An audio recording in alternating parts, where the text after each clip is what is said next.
what is going on with the world out there, man? My name is Sidney Smith. As my brother to my right, Dion Curry. What's good, bro? Yo, yo, yo. Your post says this is just a test for the live feed still. I don't know Shouldn't if I you're change aware of that? that. It shouldn't be. I changed that. I'm looking at it right now. Okay. Well, hey, man. Either This way, this I'm this good, man. I'm this, good. Just this is hey, something I'm new. good. This is something I'm new. good. Now that's debatable is now simulcasting on Facebook Live and on YouTube. So this is something new. We're gonna get our hands wrapped around this, like we all get our hands wrapped around everything else when we try it, and we'll get it perfect. So if it's not perfect tonight, I do apologize. We are doing the best that we can. Lotus says, "I can see y'all faces." What's good, Lotus? So yes, it must be saying it's a test. It's just a test. So, Lotus, this is not a test. This is a real show. Let me go ahead and start this the way I always do for folks out there who might be catching this for the first time on YouTube. This is not as debatable. Your Monday, you will find out, does not get cracking until you start cracking with us. This is the only show, I said it, the only show where we come on here and we talk real topics or whatever type of topics you want to, but you're going to get real authentic wisdom. I like to say wisdom. Real authentic wisdom from us on this show. So thank you guys for tuning in with us. We are no longer going to be on as a podcast in about a week or so.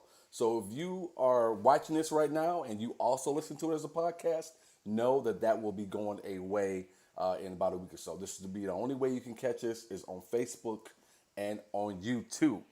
Trying to move into the 21st century and beyond. Was that quote from? Sounds like Buzz Lightyear, Yeah, but man. Yeah, man. Yeah, man. podcasting is a 21st I would. century thing. So I was waiting for you to correct me on it after I said it. I was like, waiting for this dude. Shout out to Shandis, Katie Horgan, Cammy, and Kathleen for you guys being those top tier supporters of ours on Patreon. We do appreciate you, as we appreciate everyone on our Patreon, but we appreciate you guys just a little bit more. All right. So see your faces and hear your voices. Cammy, what is good? Happy Monday to you, Cammy. I went in and I changed it from this is a test to so I don't know. I got to figure this whole other thing out that we have to do. With all that said, let's just jump into some conversation, man. Let's do what we normally do. What's good with you? What's going on? What's up in Dion Curry's world? well, as you know, I was a writer's assistant on the Miss Pat show that came out last Thursday, and my weekend was filled with watching that and responding to people and doing the Pat Down podcast and just the overall reactions for that. So it's been a really positive weekend. This week coming up Thursday, I'll be in Grand Rapids, Michigan at Dr. Grant's Comedy Club, working with my good friend Greg Fitzsimmons. Looking forward to that. And So that's so dope, man. I'm so happy for you. So happy for you. yeah, man. Yeah. So So it's dope. been a good week. We were off last week due to certain things. So it's good to be back, and I'm ready to rock with you, bro. Hey man, it ain't certain things. We were off last week because I hurt my back. You can say it. You can put it out there. I hurt my back last week. All right. I got enough jokes, not from anybody within our loving community of Now It's Debatable, but from my boys. I got a ton of jokes calling me old, saying all kind of shit. Even my wife laughing at me because when I went to go help my guy Slim, who is a brother to me, and Dion's met Slim. When I went to go help this dude move after having a table read at my house all day, it was 9:30 at night. I call up Slim, say, how did everything go? Man, we didn't get everything moved. Still got some couches to move. I said, well, can't we wait till Tuesday? Well, I could just do it by myself, I guess. Start talking all that old guilty shit. Nah, you should have been like, knock it out then. What you I leave me should have. for? I should have. But I went over to help them out, and I shouldn't have. And I tweaked my back over to helping my guy Slim as he tried to struggle and wanted me to struggle with him to move a couch into a doorway that was too slim for the couch. It's always the couch, man. Always, it's either the couch or the love seat or the sectional. It's like, nah, that's one thing I've learned over my 36 years. Hire people to move heavy shit. Don't do it yourself. Bro, I here, remember my first apartment, I had a queen size, I bought a queen size mattress, and I'm thinking to myself, oh, it is. I can lift it, no problem. I've been working out. I didn't realize I was on the second floor, and man, I I had to finagle and finesse this mattress up a flight of stairs. It was brand new when I bought it. It was not brand new when I got it into the house, and I hadn't even laid on it yet. Let me tell you something. I should have known something was up with this couch because earlier in the day, throughout the day, he had 3 or 4 motherfuckers helping him, and nobody moved this fucking couch. So I should have known that waiting for me to come over there to help you move this couch at 9:30, 10 o'clock at night, that y'all or they knew better than I knew. But I know next time. I see someone down here towards the bottom. So again, we are doing something new. We are simulcasting. I'm working with some new software to make that happen. So as I get the tweaks figured out, I'll get this into a better situation for all of us. So right now, I can't see anyone's name or face if you have not already given, say, Ecamm Live permission for that. So I'm gonna try to keep up with this best I can. First of all, I see my play cousin Brandon Krakowski. What's up, bro? On here saying laugh my fucking ass off. Stop laughing, Brandon. Ain't funny. I hurt my back, man. And I've been laying on the heating pad off and on for a week. I was just laying on that motherfucker 30 minutes ago before I got up to come in my office to do this. Um, but someone put on here, all you were carrying was the pillows. Keep it real. Who said that, D? Can you see who said that? That was Cedric D. Edison. Look here, said I was not carrying just the pillows, and the fact that you said that and then put 4 crying, laughing emojis—that's what hurt the most. Said from that post is the emojis, man. Uh, someone says, someone says, yes, sir. Hire movers. Look, I don't know who said that. Jessica Hopperton. Okay, Jessica. Jessica, you all right? And I decided I'm cutting off all friendships going forward if you refuse to hire movers. Not if you can't afford to hire movers, because everybody can't afford that. But if you refuse to hire movers, I gotta cut you off. I gotta kick you out the circle, man. You out. Because it doesn't make sense. By this point in time, you're a professional. You should be hiring some movers. What's up, Allison? Thanks for jumping in here with us. Cedric put his name down there. Okay, I got you, Sid. So it says, Sydney, leave Slim alone, LOL. Molly Haster. Molly, no, I'm not gonna leave Slim alone. Molly's my sister. She's my sister, and she knows Slim very well as well. So she knows that rat bastard. All right, man. Thank you guys for tuning in. Again, I'm sorry. Before we move on, thank you guys all. You guys already know how to figure. I've already figured this out. Throw up your comments. I'm gonna try to get to them as best I can. You have any questions or any comments where you disagree with us throughout the length of the show? We'll try to touch on them. Someone asked, Deanna, again, I'm going to need your help on this one. Someone asked, when y'all come to Texas, Austin specifically. That was said. That was said. Said, we trying to work something out, man, actually, where we can kind of do a little mini tour and hit some clubs or hit whatever we got to hit so we can kind of come out and see people and tell some jokes and talk with everybody. So hopefully we'll be able to make that happen. We're getting a little close to the holiday time, which makes it a little tight schedule-wise for the 3 of us, and tight schedule-wise for all of you as well. So we're trying to figure that out, man. But we definitely try to do something because we tired of sitting in these chairs. We want to get out there and see y'all and dap y'all up and hug y'all and say what's going on. Mary says, amen, part of moving is the cost of movers. Absolutely. Budget that shit in. Woo! Look, man, I feel so good. You too nice for your own good. You should have just told Slim, "Nah, I ain't gonna be able to do that, cuz." Which is weird because I'm not a nice guy normally, so it's just weird. But Yeah, I was shocked. shows how much I love I have for him. So you got that going on this weekend with Greg Fitzsimmons. Just to run over that again. So if you're out in the Grand Rapids area, if you're hearing this at some point, or you want to make a drive to Grand Rapids, go see Dion. He's going to be over there with Greg Fitzsimmons this weekend, starting Thursday, right? Thursday to Saturday? Thursday to Saturday. At Dr. 19th Grant's. through the 21st. Yep. Yeah, at Dr. Grant's. And Grand Rapids is a great small city to go check out and hang out in. They got some great bars and restaurants. So go check out my guy, listen to some jokes, and get some good fun in while you're over there on the west side of Michigan. All right, enough with all that. I want to talk about myself, my own shit. Let's just move on, jump into this.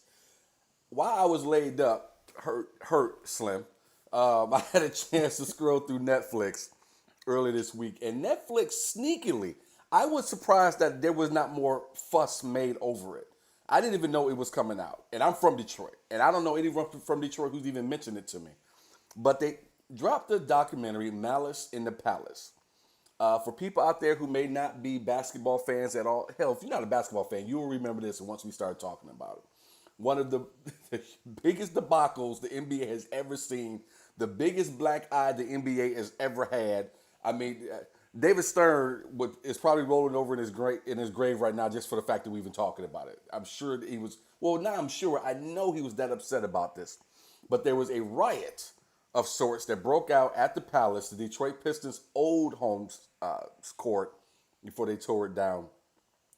After a game was almost over between the Indiana Pacers. What I didn't realize was that on the kind of scattered brain on this one. What I didn't realize until I watched the documentary was the amount of thought and feeling it went into that game for the Indiana Pacers. The amount of hurt they felt from watching the Pistons lift the trophy the year before as the champions.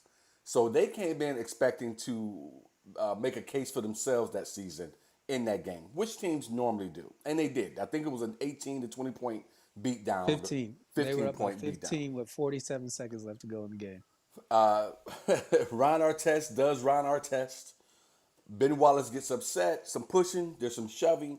Then Ron Artest, and I'll say this today as I thought about it then, Ron Artest decided to lay on that table, which was a terrible thing to do. Beer comes chucking from the stands, hits Ron. Ron is up immediately and heads into the stands, and all hell breaks loose from there. Turns into having fans pouring onto the court, basketball players punching fans in the face. And I thought, I'll say this too, I thought this that same day. Old boy was lucky that Jermaine O'Neal slipped on that running punch he came up, because had he did that, that'd have been a wrap for old boy. I don't know if he'd have woke up from that. But it turned into an entire situation, and I was really intrigued by when I was watching the documentary by all the different feelings, the different emotions that went into that. I'm sorry, that all the players expressed, and that the fact that I was impressed that they got the cops to sit down and do the interview as well. I was impressed that they got the little chubby dude who should have got knocked out, got his ass to sit down as well. What were your thoughts on it as you Well, watched it? I'm gonna start with the chubby dude. You know, any chance he could get some more airtime, he would have done it. That guy was a piece of shit from get go, and I'm upset that Jermaine slipped, because that guy deserved every single ounce of force that Jermaine was going to throw his way. For him to walk on the court in a situation where none of that shit should have ever happened. It actually started because Jamal Tinsley reminded Ron Artest. Ron Artest that Ben Wallace had fouled him hard last year in the playoffs. And so he's like, "You should. This is a perfect opportunity to get your foul back." That just tells you the mindset of one Jamal Tinsley. That guy, as talented as he was as a basketball player, he was not a well thought out human being. He had demons, and he was an alcoholic, and he just wasn't a good decision maker. That being said, it should have never escalated to Ron Artest laying on the scores table. Who I fought for this whole fiasco, and they literally cost the Pacers the championship, is the referees. It should have been tech, ejection. 47 seconds left to go in the game. It's over. There's no separating the benches. None of that ever should have. That whistle should have been blowing nonstop, and you gone. You gone. Get them out of here. We can do the paperwork later. You can tell the announcer, whoever, the subs come in. It's 47 seconds left to go. A matter of fact, you don't even have to sub. Just call the game. The game's over, right? So Ron Artest is never laying on the scores table. That dumbass fan never chucks his beer. Ron Artest never gets hit, and the whole brawl never takes place. Did Ben Wallace overreact? Absolutely. Was Ben Wallace going through something, just losing a family member a few days before the game? Absolutely. But the fact that the referees faced zero punishment, zero accountability, and zero scrutiny, to me, is the biggest fucking travesty, because they are supposed to be in charge of the game. They stop the game all the time to review foul calls and check the timing of the game. How they were just, one ref was literally just standing at center court while these guys are pushing and shoving with his hands on his hip. And I'm thinking to myself, how is this possible that you guys are supposed to be in charge of everything and you're literally just standing around not doing anything? Hey guys, if you're watching and you know anything about the Malice of the Palace, if you're a basketball fan, or maybe you just watched the documentary last week because you hurt your back like I did, uh, let us know who do you blame? Who's the number one culprit for you? Dion says it's the referees. Dion, I think the number one problem was Ron Artest, and, and not just because he was the first one to go into the stands, but because he laid on that scorer's table. Again, I never thought that was a good idea.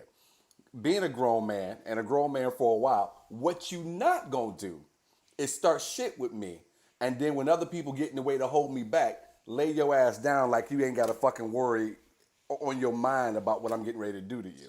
So that was a problem. And then I'm gonna take it and I'm gonna take it another step. When you listen to Ron go back and talk about what he did, because he's such a psycho up here in his head, you can see the boy still has problems. He's telling people, and I'm paraphrasing, folks. I'm not gonna get it. I'm not gonna say I'm quoting him. Paraphrasing. Yeah, I laid on the table because I knew Jermaine and them wasn't gonna let anything happen to me. He's acting like his big grown ass, broad shoulder ass, is someone's little brother somewhere with older brothers who's supposed to do all the fighting for him. He was the biggest problem. And I'm not even going to put in there the foul, though that was an issue. And that was only an issue because Ben had lost his brother. And I don't think anybody knew that at the time. But Ron Artest was the biggest culprit. He's the ringleader. He's the reason why that happened. And I almost called him Latrell Sprewell. But Steven Jackson, to this day, I don't understand. This dude to this day, with a man with gray hair in his beard, is still talking that nonsensical high school teenage gangbanger bullshit. You know, I'm just gonna ride with you. I mean, what happened? You my brother. We go, you go, I go, and this and that. 20-some years later, you can't sit here and just say, that was just dumb as fuck. I'm embarrassed by it, and I can't believe that I even allowed that to happen. Well, you can blame Ron Artest all you want to, but Ron Artest was Ron Artest before that foul happened. Ron Artest has been Ron Artest since that foul happened. He elbowed the fuck out of James Harden. You know, Ron Artest has always been a poor decision maker as well. Again, he never gets to lay down if the referees do their job. If you want to blame anybody, you blame Rick Carlisle for still having those guys in the game with 47 seconds left and you're up by 15 points. You wanted to make a statement in that game. You made a statement in that game. You have been beating the Pistons' ass the entire game from start to finish. The game's over. Take them out of the game. What do you need them on the court for? You know your players as a coach. You know Ron Artest is crazy in the head. You know Steven Jackson is about that life. You You can't know lay Jamal this on Tinsley Rick is a drug. Carlisle. Sure, you can. What other coach has their superstars in the game on a championship quality team up by 15 points with 47 seconds left to go in the game? What Well, other coach does that? Well, I'm not gonna sit None. here. Not It's not not. It's not a not single. none. There's Not a not none. good. There are plenty Not of a coaches bad who. one. There's plenty of coaches that have wanted to make statements in a statement game and left their players in all the way. Only sport I would say you're probably right on would be the NFL because injuries are more likely to happen at any point in time. So the NFL, you're probably right. I'm talking strictly basketball. Greg Popovich wouldn't have had Tim Duncan Oh and my Tony God! Parker out Don't there. don't Phil Jackson wouldn't have had Popovich Jordan wouldn't play his players for 41 games if he could help it. Well, there you go. That's what good coaching is. It's knowing your staff, knowing the players on your team, and knowing what runs through their mind. So if you can hold Carlisle accountable, you can hold the refs accountable, you can hold Ben Wallace accountable. Because come on, Ben, like, are you honoring your brother by causing a riot? No, Are you're not. you So serious? He didn't cause the riot. sure he did. He got fouled. He pushed him back. You're even. You're Ben even. Wallace did not He cause starts that throwing. riot. He starts. If he doesn't take off his armbands and starts chucking them at him, the guy never even throws the beer. Look here, Mary. Mary says Tim Duncan would never behave like that because Tim Duncan is normally sleeping. All right, so no, he would not behave that way. Mary, whose side are you taking? Who are you blaming, Mary? I would like to know who you're blaming. And thank you for participating in our conversation. But you're wrong with Ben Wallace, and you can't say Ben Wallace started that. Yeah, was he chucking things and his wristband? I didn't say he started it. I said he escalated it. He didn't. No, He he made didn't it escalate worse. it either. Sure, he did. After he shoved Ron Artest, what was there left to do? What was there left to do? Nothing escalated until that beer was thrown by Numbnuts. That's when everything And escalated. Numbnuts All right, only threw the all beer right. But because Ben Wallace was throwing stuff at Ron Artest. That's literally the only reason. see here, we got another comment here from Mary. Thank you, Mary, for partaking in the conversation. I can't Mary's, see Mary's comments at all. I'm throwing them up on the screen. Can you see them at all? I can see him on the screen, but I don't see him in the comment section. Mary says Ron Artest is responsible for his own behavior, and that is a very solid. Agreed. Yeah, and he is the instigator of this whole situation that became He known should as have Madison never been Square allowed to behave that way. From Rick Carlisle to the referees, those guys were supposed to be in charge of who's on the court and what's going on. Those two uh, entities failed. Rick Carlisle failed as a coach to remove his players from a potentially lethal situation. Like you've made your point. The Detroit Pistons know that, oh shit, we got a problem in these Indiana Pacers, right? It's 47 seconds left to go in the game. You're up by 15. Get them out of the game. There's no reason for them to still be in the game. The game's over. And then for the refs to just stand around with their hands on their hips while these two teams, who you have watched have bad blood all game long, it just, to me, it's just like a lack of leadership between all the people who are supposed to be leaders. I'm expecting Ron Artest to not have his head on straight. We've known that for since he came in the league. We've known that we know these two teams don't like each other. Like, we're aware of the rivalry. So why are we letting it escalate by allowing these two to get into a shoving match and then having the benches clear and then having fans throw shit on the stands? There was 3 security guards in the whole fucking stadium. Like, it's just from top down, it was ridiculous that all this shit allowed Ron Artest to be Ron Artest. Well, I'm with Mary, and I'm glad Mary said it. Ron Artest is responsible for his own behavior. I'm not going to put this on Rick Carlisle that he was supposed to, in some way, be policing Ron. Again, Ron says it himself. I laid on the table because I knew my guys wasn't going to let anything happen to me. And I thought that was pure nonsense. And I thought it was obviously very immature of him then, and with the way he relayed the story, very immature of him today in 2021. I want to get to Said's comment here because he agrees with you. He says, I agree with Dion. He says rare, but the refs allowed that to happen. Then Ben for throwing shit. The crowd will always mimic the players. And I think Jermaine O'Neal made that point, said in the documentary. Say, did you watch it as well, sir? But I think Jermaine O'Neal made that same point that the crowd will always mimic whatever. And we've seen that, whether it be wrestling, the NBA, NFL, whatever sport, you see the players have some type of control from a distance. I do think the mixture of alcohol and a long day of drinking and so on and so forth played a dramatic role, as well as all these motherfuckers in that arena are humans, and what they thought was they're going to get away with shit, and that there would be no repercussions for anyone whatsoever, in any shape or form.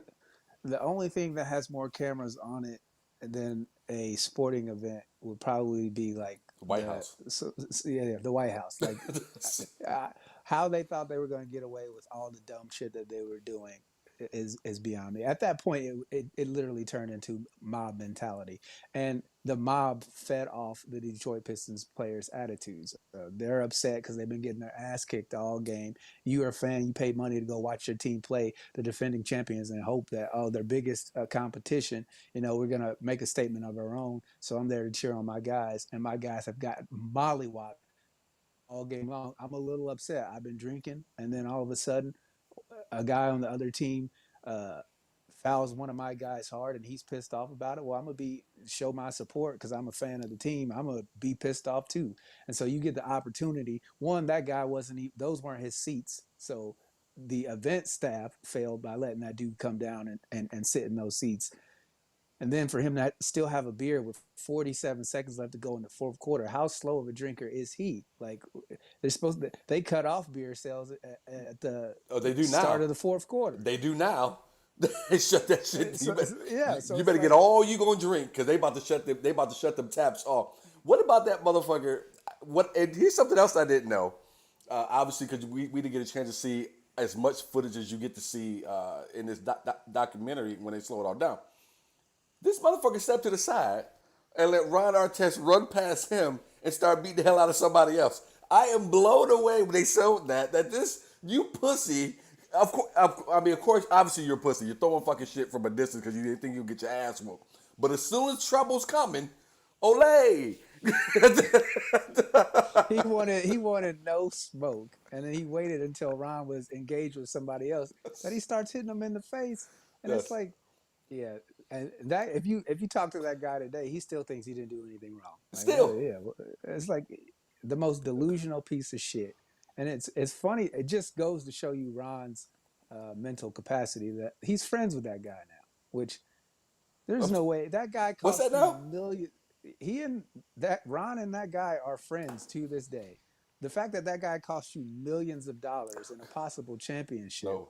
uh, there would be no way in hell I would ever be friends with him. That's weird that they're friends because I do believe in the documentary the guy says the only thing he wish he had done was stick his leg out and trip him or some shit like that. And you guys are friends. I did not know they were friends right now. Um, my cousin, what's up, Mike? Mike says, "Oh shit, this athletic ass 6'7" black man is really running towards me." Absolutely, it was like holy shit. I would love to see Mike. You right? I would love to see what the hell he was running. His eyes had to be as big as fucking saucers when he saw all that big man coming up them stairs. And Ron was leaping over motherfuckers with no problem, like it was the Olympic hurdles. The funniest thing was the look on the guy who Ron grabbed. He was like, "It wasn't me." He was like, "I still got the beer in my hand. It wasn't me." That guy was as big as I was, so he was terrified. Was slow motion. Yeah, and then Steven Jackson came up there and punched his friend. He was like, "Dude, it wasn't me either." Just up there swinging. Mary's. Let me throw Mary up here. Mary says, "LOL" about the slow drinker line. So she thinks that's funny. And Davizi, one of our founding members, Davizi says, "Our test, I mean MWP, wasn't forfeiting or dedicating his Lakers championship ring for Reggie. He can save those dry tears. Instead, he made an album called Champion, if I am recalling this right. Davisa, you always have some damn shit you done dug up somewhere. I would have hate, or Trump would have hated if you had been on somebody's newspaper staff somewhere. You'd have dug up some shit, him getting pissed on by some Russian hookers or something. But you are absolutely right. Allegedly.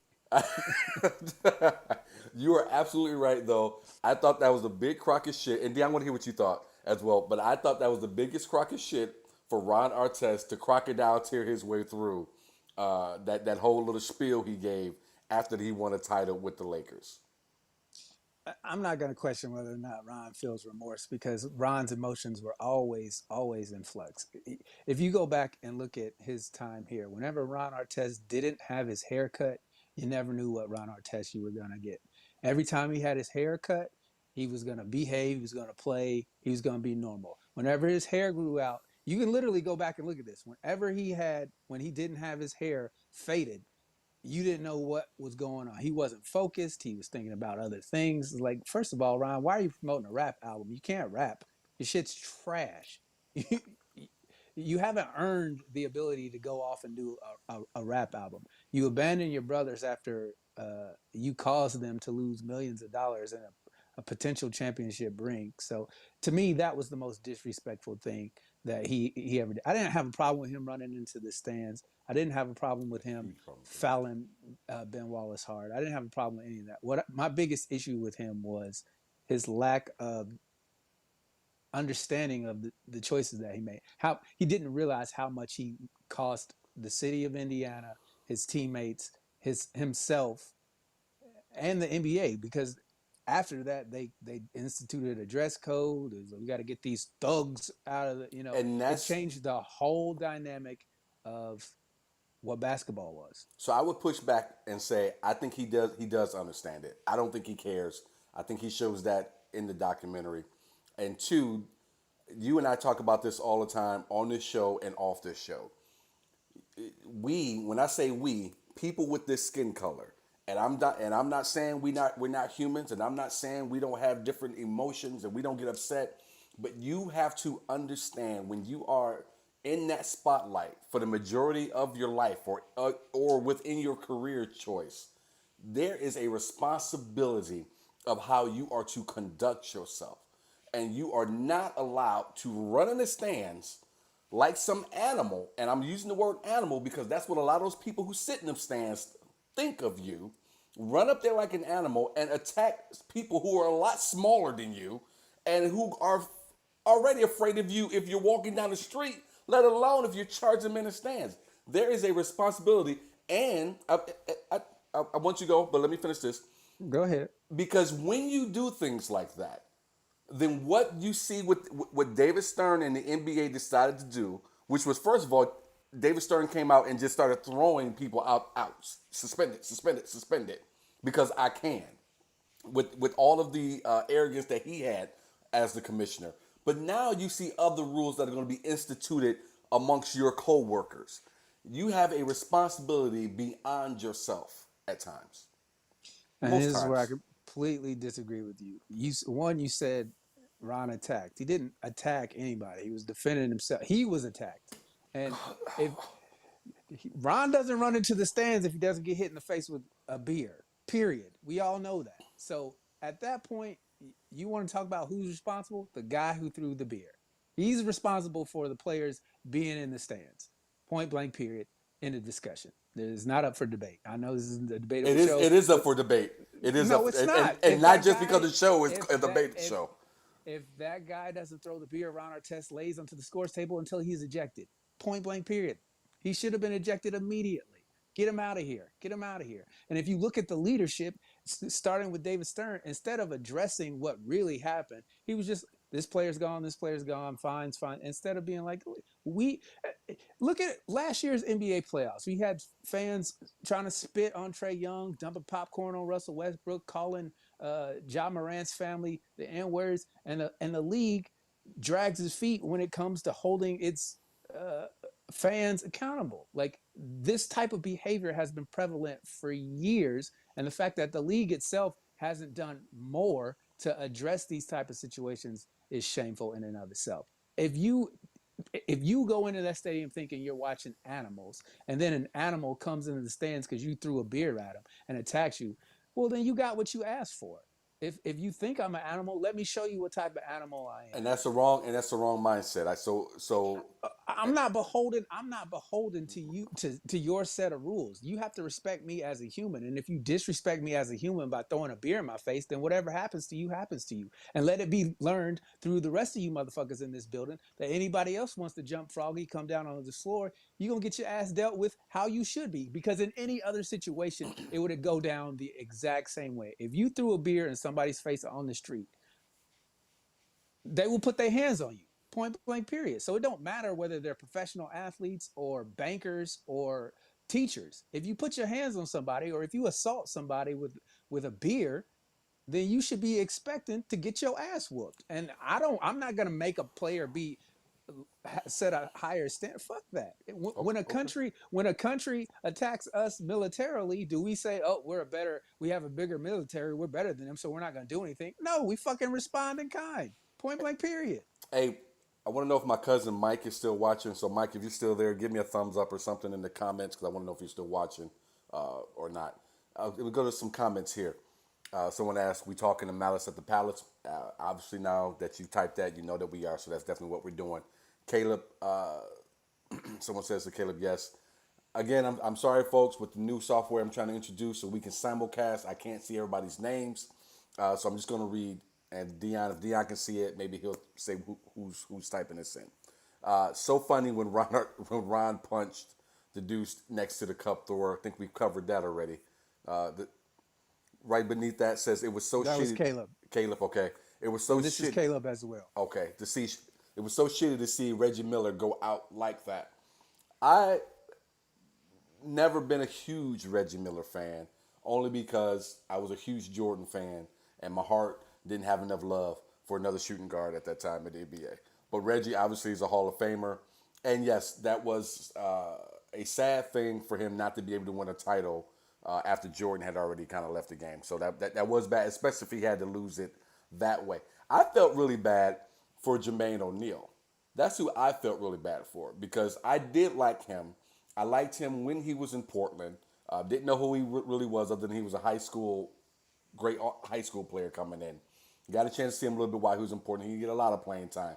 But when he got to Indiana and he started to really fill out and his defense, the blocking, and I really liked Jermaine O'Neal a lot when he was in Indiana, and I felt bad for him, especially after watching the documentary. Yeah, Jermaine was really great here in the local community. I ran into him several times. One time I ran into him at the movie theater. It was late too. I can't remember what movie had just came out. It was a I think it was like the Born Identity or one of those type movies, but he was at the movie theater there. It was like a midnight screening. It was just cool. He was just a regular dude. You can spot him because he's 6'11", Right. and he's got this little woman with him. And I don't know who she. I mean, she came up to maybe his hip, but anyway, he was great in the community. He blossomed into an all-star Yep. after the trade from Six Portland, times. and Six we times. Right. traded. Yeah, we traded Dale Davis, who is beloved here in the from the '90s teams. I mean, everybody loved Dale Davis. He had Reggie's back, allowed Reggie to talk that shit. You were talking about Ron Artest laying on the score table, knowing what nobody gonna touch him. Well, that was what Dale Davis was. Wasn't gonna let nobody touch Reggie. So when we traded him for Jermaine had a lot to prove because people were hurt that we were getting younger, but he turned into like you said, a 6-time All Star, a defensive player of the year type player, Mm-hmm. and he took leadership personally. Like he that was his thought. He learned a lot from Reggie. He got his locker right next to his, and he wanted to do that for Reggie. He was doing it the right way. And then we add Ron Artest, who you know for all his demons was a hell of a basketball player, but like I said, he was a bad decision maker. So yeah, it was real. I was at Reggie Miller's last regular season home game, and they brought out a Bentley for him. Like there's not everybody loves Peyton Manning here, but Reggie Miller is by far the most beloved sports figure this city will ever freaking have. Reggie Miller, it almost feels like Reggie grew up in Indiana, like he went to high school and college in Indiana, and then like almost like hometown kid makes good and plays for a hometown team, even though he's not. He played out in California, but he just has that feel, and you get that from all the love that was thrust on him while he was even playing. But a lot of that goes to Reggie's work ethic. A lot of people underplay this because if you've never been to the Midwest or grew up in the Midwest or just don't know a lot of people from the Midwest, we are blue collar, hardworking people. And we love people, we love our athletes who are just that. Peyton Manning, you brought up Peyton Manning. I know he's loved there in Indy. He brought you guys a title, one of the greatest top five quarterbacks of all time, if not top three. But he has a little sense of feeling himself a little bit, a little sense of Hollywood on him a little bit. It's that spotlight on him. While Reggie just, to me, always felt like a Midwest kid playing for a Midwest town.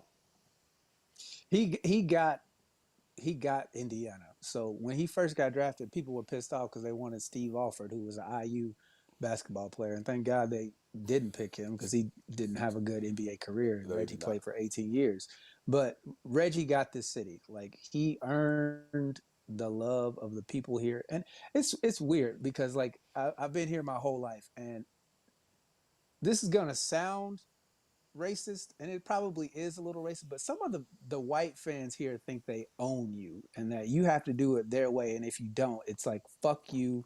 You're not a Hoosier. You're not a you're they'll never embrace you if they have this preconceived notion that you're a different type of than what they find acceptable. There's a legitimate real hate, and Paul George talked about this a little bit in a podcast interview where how some of the people here think that you have to do it their specific way, and if you don't, they never fucking rock with you. And that was another stigma that the Pacers had. If you look at the years after the Malice in the Palace, we got rid of all the quote unquote thug players, And to this day, we've had at least one regular ass white dude who does not belong in the NBA on our roster since then. It was Jeff Foster, Troy Murphy, Mike Dunleavy, freaking Doug McDermott, TJ McConnell. I'm not saying that these guys aren't, you know, regular role playing NBA players, but they're never going to get you the championship. Yet somehow Indiana goes out of its way to bring them here. And for me as a fan, I look at that and say, you're doing that for the sole purpose of to keep your ticket sales up, because you don't want to have another situation where you've got all these quote unquote thugs on the team, and you know that the fans of the Indiana Pacers don't want to see that again. Well, what's I can't think of his name. You obviously know it. What was the name of the GM at the time? Donnie Walsh. Donnie Walsh. Donnie, and they got him to sit down for this documentary, which I thought, and I'm sure he did it because he talks so lovingly, so glowingly about Jermaine. So I'm sure that's probably why he did it. But he admits this is probably a mistake for me to bring, Steve Jackson and Ron Artest specifically, those two types of players with those two mindsets together on the same team. And I think a lot of times, not just NBA execs, I think people in leadership, period, sometimes overcorrect. And this is, going towards what you were saying. I'm listening to what you're saying. You're a diehard fan. So I'm sure what you're saying is correct. So I'm sure there was an overcorrection for what Donnie Walsh had tried to do in order to try to win a title for the team, for Reggie Miller. And instead of just, okay, we just need to maybe get rid of a couple, no, what, we need to get rid of all this shit and start over and try to do this a different way. Even though in the back of their heads, they had to know this was not going to bring a title home for them. Well, you got to think about this though. Everybody on that team got labeled as thugs, and so they ran with that mantra, and they never got the players weren't allowed to talk about it. They didn't do interviews about it. It's 20 years afterward, and we're just now hearing what the players thought. And so when you have this label as thugs, Indiana's white as fuck. It's white as, I mean, in 2020, we went Trump within the first 5 minutes that the polls were open. So that should just tell you about the mindset of the people here. There's not a diversity of thought in the greater state of Indiana. Now you got pockets of somewhat diverse places like Indianapolis and South Bend, college towns, Bloomington, a little bit. But outside of the major cities, it's as white as gonna be. It might as well be the Confederacy, the way some of these people act up here. But uh, the Simon brothers, they've never been concerned about actually winning a championship. They were mall owners, so Simon Malls, and we all saw what Amazon did to malls all across the country. Just absolutely shredded them. And so the Simons have been bleeding money. So in order to stop bleeding money by owning the Pacers, they were like, look, we got to get players in here that our fans are going to support. Whether they can win a title or not is irrelevant. Everybody knew that you're not winning the championship with Jeff Foster and Troy Murphy and Mike Dunleavy on the court.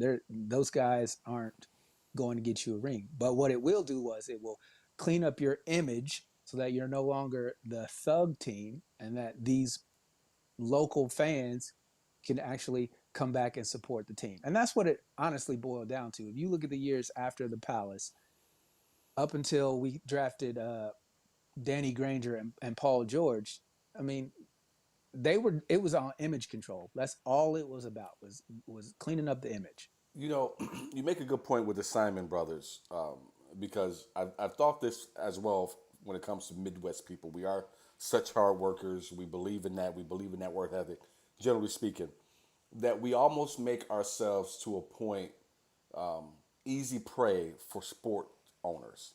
I feel the same way when it comes to the Ford family and the Lions up in Detroit. As long as we look like we're trying to do something, they'll keep buying the tickets. They'll keep coming out. They'll keep buying hot dogs and beer and sitting out in the parking lot and tailgating. All that stuff can happen, and we can keep our, not that the Ford family is in any jeopardy of going bankrupt, but we just need to do just enough. We don't really ever need to make any real moves. And I don't think the Pacers for NBA, I don't think the Lions for NFL are the only teams in the Midwest that have that type of thought process. Let's just make sure we show a little splash every 2 or 3 years, keep them satisfied, and it looks like we're doing something when we're really not doing anything at all. And you could probably say that for the majority of any of teams of any league at all. That's why you always have the same 5 or 6 teams that vie for the title every single year. Definitely in the NBA and the NFL for the last, what, 15, 20 years.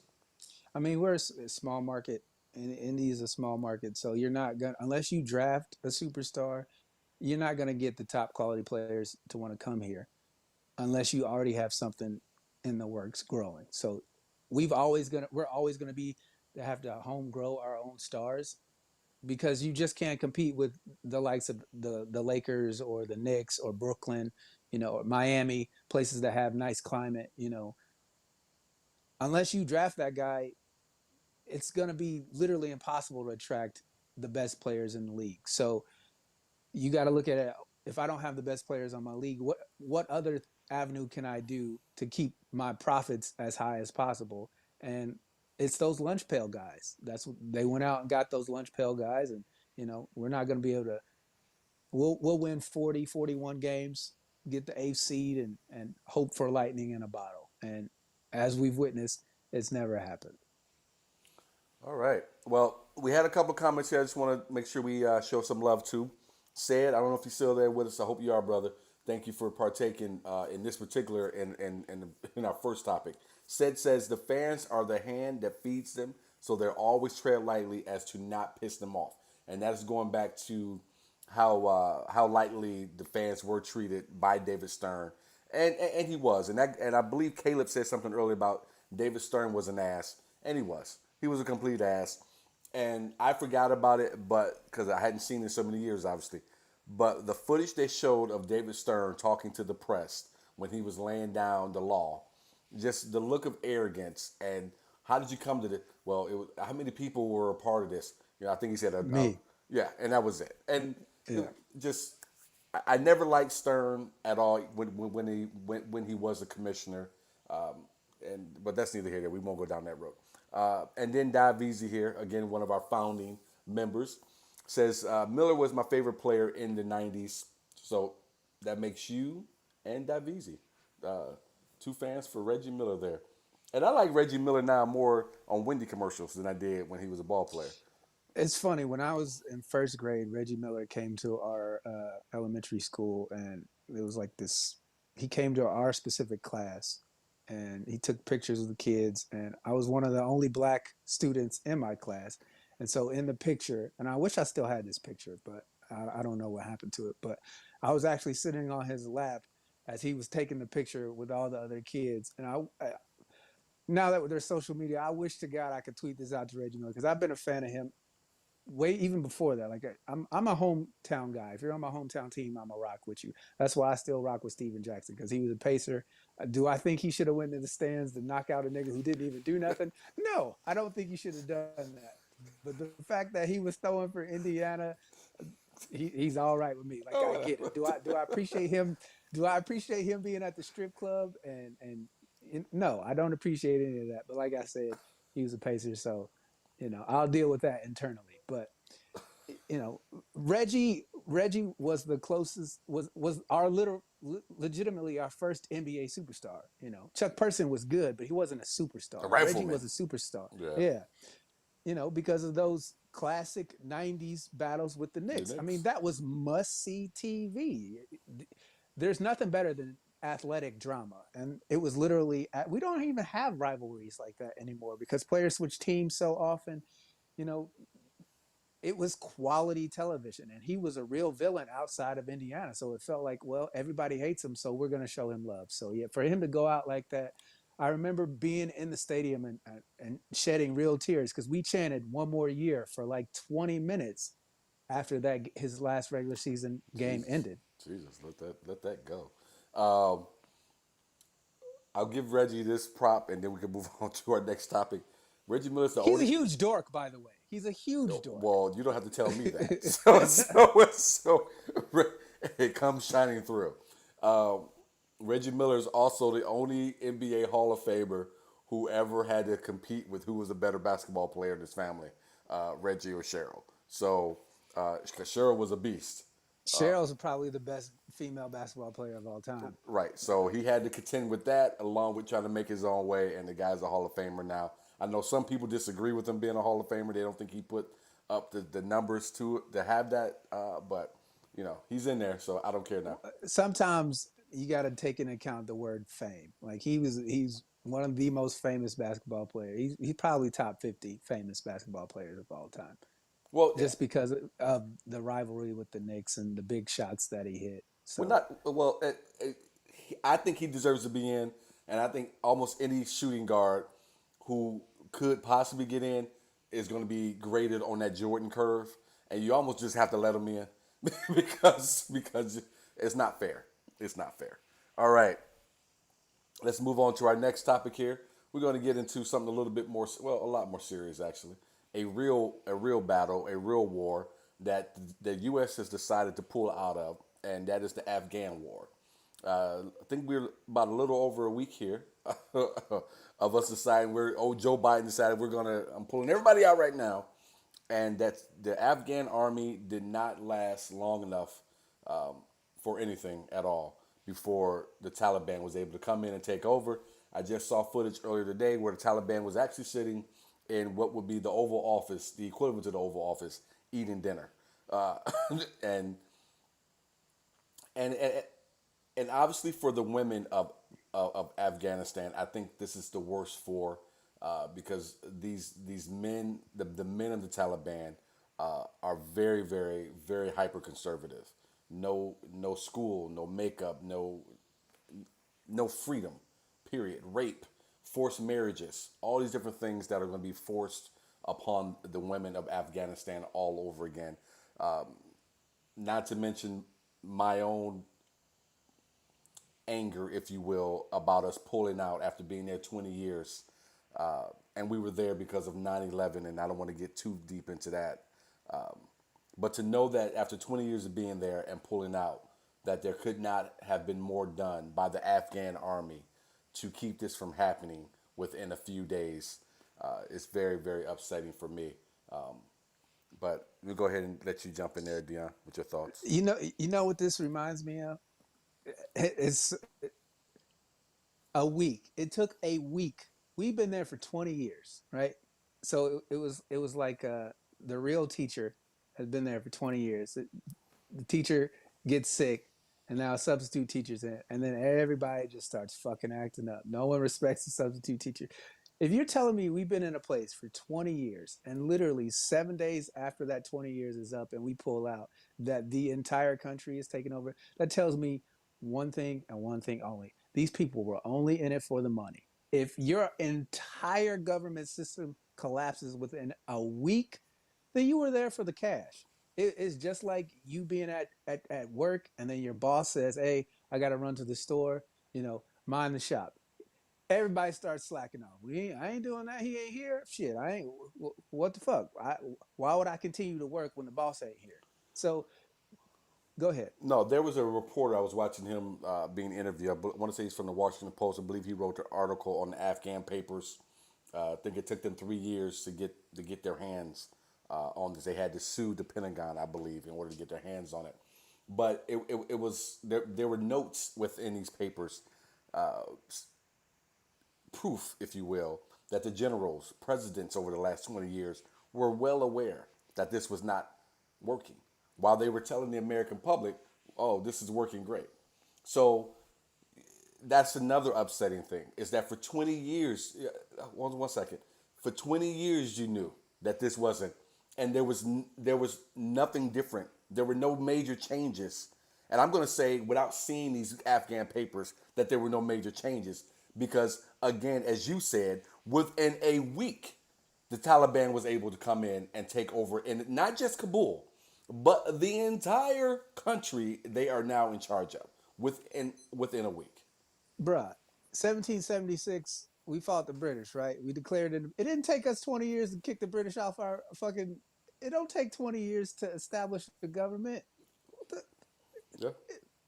So, of course, they knew the shit wasn't working. You've been there 20 years and you ain't got shit to show for it. You spent over $1 trillion and the shit collapsed in a week. That tells me nobody was fucking doing their job. Nobody was actually working. They were just literally showing up, clocking in, and then going to the bathroom and watching Netflix till it was time to go to lunch. Then they would clock out, go to lunch, eat their food, come back, clock in, go right back to the bathroom. The fact that it only took 7 days after you done trained this military, they knew you were going to leave at some point, and then all of a sudden, boom, you're pulling out, and shit hits the fan immediately. That just tells me that the corruption, because of all the money that was being spent, all this equipment, all these, all the things that we did for this country, and literally, it lasts 7 days. Like, to me, that's the most disrespectful thing I can think of. All the money, all the people who died for this country to be like, oh yeah, we're going to try and build our own democracy with your help, and we just need you to defend. And the second we say, all right, y'all take control now, the shit hits the fan. To me, it's just, I mean, we saw this before in Vietnam. It was Well, it was a waste of time. We should have never been over there. You got Osama bin Laden 10 fucking years ago. Uh, those Afghanistan people are gonna do what they're gonna do. Do I want them raping their women and treating them like shit? No, I do not. But that's their country, and that's their responsibility to hold their own government accountable. And if you keep spending all this money and propping up these fake people who are say, yeah, we're gonna do it the way you suggest while you're here, and then the second you leave, they're like, fuck this, we're out, we're leaving too, after they done cashed all these checks and had a better life, and the people in Afghanistan have seen no significant progress. To me, it's the most disrespectful thing, and then you got Trump coming out saying that this is a shit show. Like, well, you knew it would have been a shit show if you were in charge. well, he got the ball rolling before he left, so I really don't want to hear from him. To get to some comments here, Deanna help me out here if he sees some names here. But first, Michelle Nagata says, "Hey everyone, what's up, Michelle? Thank you for jumping in with us. Hopefully you're still with us. Thank you for joining us here on our first time simulcasting on Facebook and YouTube." First comment here says, "We shouldn't have left. This is bullshit. Sick, evil things will happen because we left those people unprotected." And I, without saying it, without them trying to push back on you, Dion, I think that's opposite mind frame of what your last statement was, and I do believe that person to be true in what they're saying. Who is it? Dion, can you tell who it was? I can't see it. No, Okay, I can't see who it is. but what I'll also say is the thing that's most upsetting for me is the fact that now you've put this country back in jeopardy again, because now you've allowed the same group that plotted and planned against us, 9/11, so on and so forth, Osama bin Laden, going back to the name that you just referenced. Now you've allowed that same group to come back into power, and God help us all if there's anything close to what 9/11 was within on our own soil again. Someone else says all those years were for nothing. It's so disappointing, and that's exactly what it feels like, and that's what bothers me. I saw some reports where people who were a lot older than any of us watching, or Dion and myself, stated that they have not seen anything this awful. Because I don't know if anybody saw the footage, but the Afghani people past the U.S. barriers to try to get onto U.S. planes, and they were running along with the plane, and these people were climbing on the plane while the plane was moving, trying to hang on to the wheels. And someone said they had not seen anything like this or been this embarrassed since we left Saigon, since we pulled out of Saigon. That was the last time this person had Yeah, felt this way. they reported that 7 people died from falling from those airplanes. Yes. So the fact that the way we left, like how it wasn't, everything shipped out first, and then there should have been a queue of people. Like the transition from this is our last day to having people run on the runway and try to climb up. Again, it just goes to show you that we were there for 20 years and nothing got accomplished. Not a single thing got accomplished. We trained their forces, and the second we weren't there to airstrike when they needed help, they all quit. So it's like if let me ask you this. Mm-hmm. If you train a military, right, and you say, hey, go and fight, we're not going to back you up, and they literally quit, then what did you do? You didn't do anything. You just gave people guns, and then when it was time for them to use them, they were like, "Well, fuck that! If you're not going to have our back, if you're not going to support us, then why are we fighting?" And our question to them is why the fuck are we fighting? This is your country.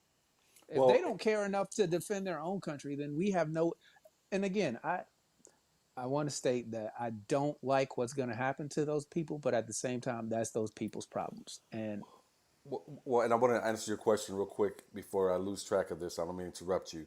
That kind of goes into Biden's statement, which was he stands by this, but also if they're not willing to fight, pretty much why should American soldiers be over there fighting and dying and getting injured for a country that they're not willing, that the Afghan military is not willing to fight for? And I would say to you and to Joe Biden, I understand that. But the issue for me still is, I've always been about this, and this is probably part of why I used to be a Republican for as long as I was, and I'm still a conservative, but I'm an independent, is that it still matters. Part of this is Biden never wanted this there in the first place. He wanted he wanted Obama to pull out of there when Obama was in. So Biden went into office with this on his mind that he was going to do this. If he could have did this the first day he was in office, before he did anything else, he would have. Do I think Biden would have pulled out if he didn't think he had the goodwill of the American people? And speaking of the American people, 2/3 of them believe that we should pull out of there. So a lot of this is going to be a political play for Joe Biden as well. But just as quickly do you have 2/3 of the American public say we should be out of there, you have that same 2/3 that say we should be going back or we should have never left. God forbid another terrorist attack happens on American soil. I'm not even convinced that it was actual terrorism to begin with. How you can't knock a building down with an airplane. You just can't, especially a building of that size. It's physically impossible. Jet fuel doesn't burn hot enough to melt steel. That's been tested numerous times by multiple scientists. So that in and of itself is very, very questionable. The fact that you were able to find passports from these alleged terrorists who who blew themselves up with an airplane. It's like, oh, so out of all the luggage, their passports just so happened to land on the ground? Fine. Say it was actual terrorists. Well, you already got the guy who did it. Do you think you think people are going to stop doing it just because you killed the leader? No, it's next man up policy. Treat it like sport. It's going to be the next man until they feel that they have righted whatever wrong that we've done to them. They're always going to be there. So unless your plan is to stay there forever and to keep killing, chopping off the head of the next snake that grows up, then I hate to break it to you, but you're always going to be faced with this. It is a continuous ongoing issue from here on out until they feel that, you know what, we did what we needed to do, and we're cool now. And we all know America's never going to let somebody slap us and then just be like, all right, we deserve that. That's never going to happen. Said, thanks, Said, again for watching and commenting as much as you are tonight. I definitely appreciate it. I know Dion does as well. Says we didn't train them right. We tried to build a mini me version of armed forces. We should have trained them to mirror their biggest enemy, New Age Vietnam. As a vet, I could go on and on. And said, please do go on and on and on. And that's a great comment. Thank you for that. Next person here, I'm not sure who this is, says morale was lost with how fast we pulled out. We should have stayed and made it a duty station like Japan, Germany, and etc. I'm not who put that up, but that is I haven't heard that idea, and I'm not against that idea either of making it into a duty station, and I like that idea actually. I'm not a big fan of. I wasn't a fan of pulling out. I definitely was not a fan of telling them when we were going to pull out. That was I think it's funny that we're talking about going over there to get our enemy when the real reason we went over there was for opium. Like that's the main hold on, wait a reason we minute. went Hold over on, there. wait a minute now. Wait a minute. Are you saying we went to Afghan for the opium now? Absolutely. Okay, all When right. did the opioid crisis start? Let me just. I want to get through these comments here because Miss Susie joined us too. She's got a good one. The next person here, I believe, maybe said again, says we were the big cousin that always showed up to fight the fight. This was inevitable if we pulled all the way out. I would say that well, you know what? Let Miss Susie go. Miss Susie says there was no way to leave that would have had any other outcome. My brother was there 4 times in his 40 years of service. They were trained, but when you are controlled so much of your life, it's a mindset, and they won the fight. They Dion, your won't thoughts fight. on this? They won't Oh, I'm fight. sorry, Is and they what. won't fight. Go ahead, Dion. Again, Afghanistan was never about actually standing up for itself because they always knew they had Jermaine O'Neal and Steven Jackson behind them. They were laying on the scores table. I mean, Nice. what initiative did they take for us to leave? You know, we told them, hey, we're gonna be out by this certain date. Y'all should be ready by that date. If you're not ready, then you're probably gonna fucking die. And look what happened. They weren't ready. So you can train them as much as you want to, but if they don't have the will to fight, then they don't have the will to fight. And I'm not. if I'm you're not not, sure if the. I'm not sure if the proper training, because I tend to lean in your direction, and Miss Susie, you make a valid point, but part of me tends to lean in Dion's direction. We were there for 20 years, and so was the training not happening at all, or was it not sufficient enough? Because 20 years of it, and I get what you're saying with the mindset, but you had these soldiers under the American umbrella for 20 years. They were protected. So at some point, if the training was happening, and said, you tell me if I'm wrong, you were overseas and you were probably in the middle of a lot of that stuff. At a certain point, there's got to be something that says, no, we're going to stand up, we're going to fight. This is what I've been training for 20 years to do. Dion? uh, it, again, it doesn't take 20 years to establish a functioning government. But if you got trillions of dollars over the span of 20 years flowing into the coffers of a country and literally zero progress has been made, that tells me that somebody is not holding somebody else accountable. So we might have been over there for 20 years, but we didn't do anything to stop the corruption that allowed this entire country to be taken over in 7 days after 20 years of training and uh, financial support. It took 7 days. And not 7 days of fighting. Just lay your just lay your weapon. Now the Taliban has their hands in the weapons that we bought for you. I could. To me, you know what that tells me? That tells me one thing and one thing only: that they never planned on fighting them in the first place. Never. They You probably don't thought we were quit. never leaving. Well, we told them we were. So again, if the former Afghani president, he's already out of the country. Already, Already. already He gone. already gone. So your leader's already dipped. And he didn't leave broke. So follow the money. I, Somebody was getting paid to do something and they weren't fucking doing what they were getting paid to do. So I was watching an interview with with a woman who she was over there in the middle of it. She's the military. I think she's a vet. I don't think she's active right now, but she was working with a lot of the interpreters over there, and she says she's been receiving a lot of messages from them saying, I'll see you in hell, or we're not gonna make it, and so because we left so many of those people who worked with us. That is another issue, I think, for the U.S. down the road. And maybe not. We have so much money, we have so much power, maybe it won't be an issue. But it's an issue for me that these interpreters, these people that work with us side by side for these many years, we've just left many of them, thousands of them, and their families there. It bothers me. It does bother me. okay, I agree. It does bother me, but it don't surprise me. It don't surprise me. We have a government organization that disavows any knowledge of your existence if you get caught. So that should tell you all you need to know about the United States government. We go pretend like I don't know that nigga. Well, that's I don't different. got. Now that's different because you sign up for that. So that's different. These You know, folks didn't. These folks our didn't sign up for politicians, this. our politicians do the exact same thing to the American people. They will abandon you the second it's politically convenient for them to change their mind. This is how we operate. We will rock with you until it is inconvenient for us, and then you own your own. That is how we have operated for years. So I'm not surprised that we left these people to die and you got people climbing on airplanes. No, we saw it in Vietnam. So it's not a surprise. The Afghan people shouldn't be shocked. You should know who you're getting into bed with. We've been over there for 20 fucking years. Mary's Mary's still rocking with us. Thank you, Mary.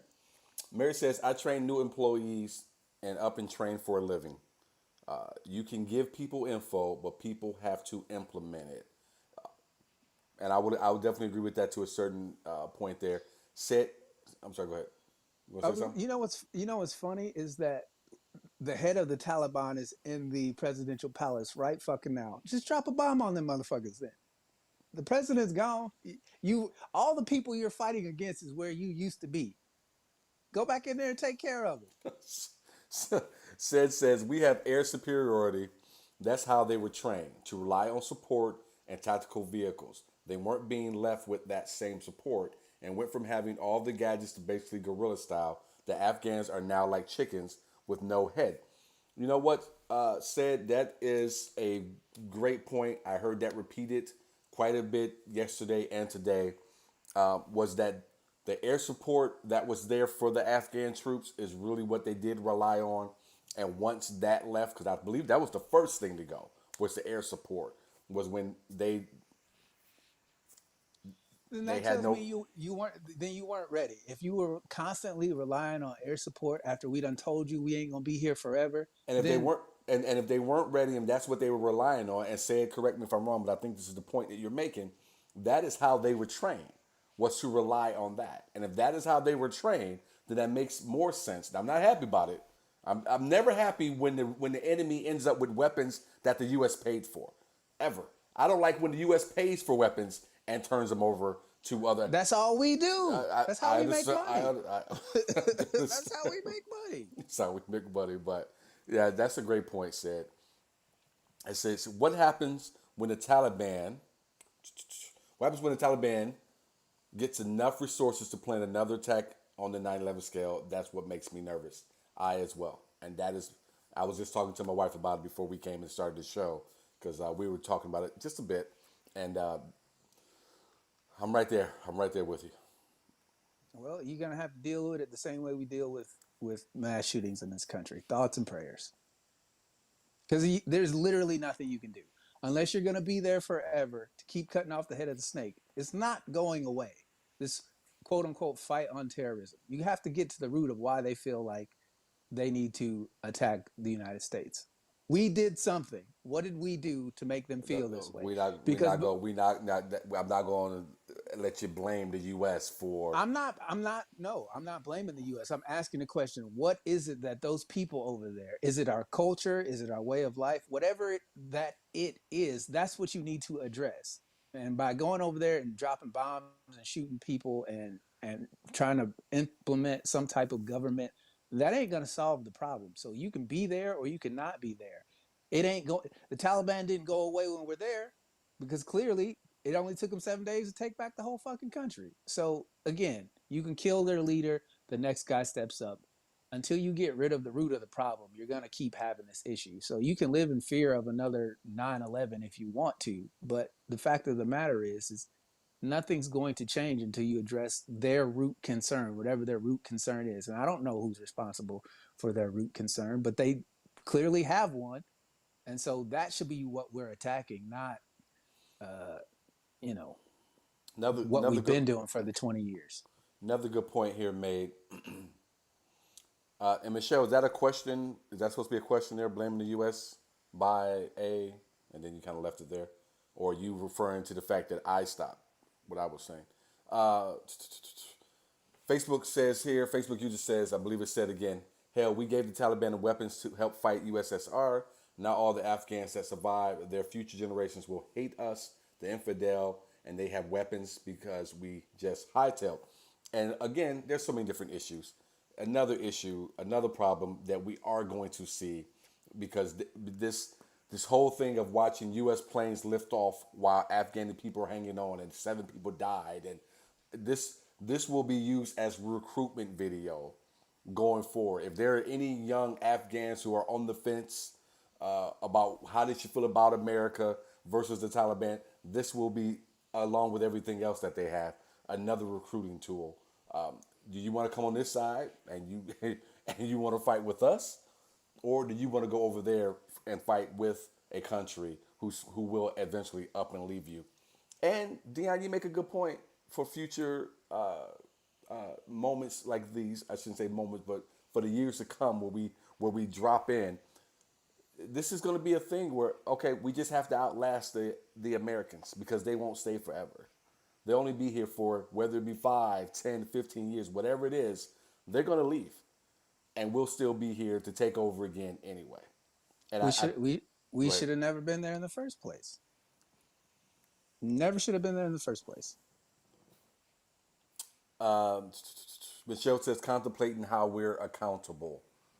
Are you contemplating how we're accountable, Michelle? Is that what you're saying? I just want to make sure She, we're right. she did you see her next comment? Oh, this topic is passion inducing for me, and I dropped my phone and hit send. I disagree that Dion is blaming the U.S. Okay, so you're disagreeing with what I was saying. Gotcha. Okay, thank you for letting me know what you were saying there, Michelle. I stopped short, and that's why I stopped short to let Dion finish his thought because I thought that was the direction he was going in. So you're correct there. Says exact. Oh, someone says exactly, Cedric. I cannot believe we left that much behind. So much, so much. And then Mary says we are the enemy no matter what. I got a question for you. So we Yeah. take all the equipment. What are we gonna do with it? Give it to the police here? Like, what are we supposed to do with all that shit? We don't have a war to fight. They don't recycle a goddamn thing. They just give it away. So, I mean, I don't care what you do with it. I don't care if you start a bonfire out back behind the White House and fucking melt it all down and turn it into fucking nickels. I don't care what you do if with it. if they don't get it from us, they're gonna get it from China or from Russia or Then that's where whoever you else is then safe that's to. where you get it from. But you don't get it from us. And go ahead. I'm just saying, like, you have to look at the US's policy. Like, it's in and of itself flawed. Like, we don't think things through. We don't do end game. We do short term, what's good for us right here, right now, and then we have plausible deniability in the future. I, That's how we operate. I disagree. I definitely disagree. Do I believe that the U.S., the Pentagon specifically, is not upfront with the American people? I'll believe that more than I believe that we're just short sighted. They knew that this was going to be what this was going to be, that this was going to be the outcome. There's no way in hell do I believe that they pulled out thinking that this was going to be anything more than what it turned out to be. So they knew what the end game was going to be. They knew what they were working with over there. Biden wanted them out, and the Pentagon is in disagreement with Biden on this. The generals wanted to stay. The generals didn't want to pull out. So this was Biden's call, which he has the right to make because he's the president of the United States, and the generals have to go along with it. But the Pentagon did not agree with this, and the Pentagon did not want this to happen. They are completely separate on this. Completely separate Well, on this. you can look throughout the United States history. I mean, just go back to Reagan and the Iran Contra, and like, we knew what we were doing. We handpicked the people we want to be in charge because if you scratch my back, I'll scratch yours. And that's no way to set up long-term stability, is if they're only doing what you want them to do because you're giving them whatever it is you're giving them. Like, no, that's not how you institute a government. That just doesn't work. And clearly, it took 7 days for us to figure that out. That, oh shit, we'll never be able to leave this place because these people actually don't want to fight these people. It shouldn't take 20 years to get rid of 20,000 people. Like, so at the end of the day, man, to me, it's all, this policy has been completely ass backwards and it doesn't make any sense. It just, if you look at it on paper, the decisions that we made, if you're there for 20 years and the shit collapses in 7 fucking days, man, you wasted 20 years of your life. You literally got nothing out of all the time that you were there. All the lives lost, all the money spent, it was gone in 7 days. So you literally have nothing to show for it. Nothing. Let's get to Say's comment here as well. Another one here says, but nobody's talking about the lack of intel that the Taliban was moving in. They couldn't have taken over so much so quick if they weren't close. Just saying though. And said I would. I'm not going to say about lack of intel. Again, I'm going to go back to what I said to Dion. There's not a lack of intel on this. I don't believe so. I believe that the U.S., Biden, the Pentagon, the generals, they knew that this is what was going to happen. They knew this was happening, and when Well, he said today he didn't think it was going to happen this quickly. he's Well, right, and he had to eat that. He said that like a week ago, a few days back, and he had to eat that today. But he was dead set on this. I And don't see, have a problem with him pulling the troops out again, because unless you plan on staying there forever, because you have to look at reality. The reality of the matter is it shouldn't take 20 years for the government to go in, get rid of all these people with our support, and then start to be like, all right, we're good now. Y'all can leave. We got this under control. We know what to do. It shouldn't take 20 years for that to happen, period. said, I see your comment there. They had it. Are you saying they did have the intel? Is that what you were saying? Did I misunderstand or misread what you were saying? Let me know. Michelle Nagata says the U.S. has funded terrorism many times throughout history. Michelle, I love you. You've been with us for a long time. That's why I put that up there. I so disagree with that, but Dude, the I'll Ford company financed fucking Hitler. What are you talking about? We you said financed she said the U.S. The U.S.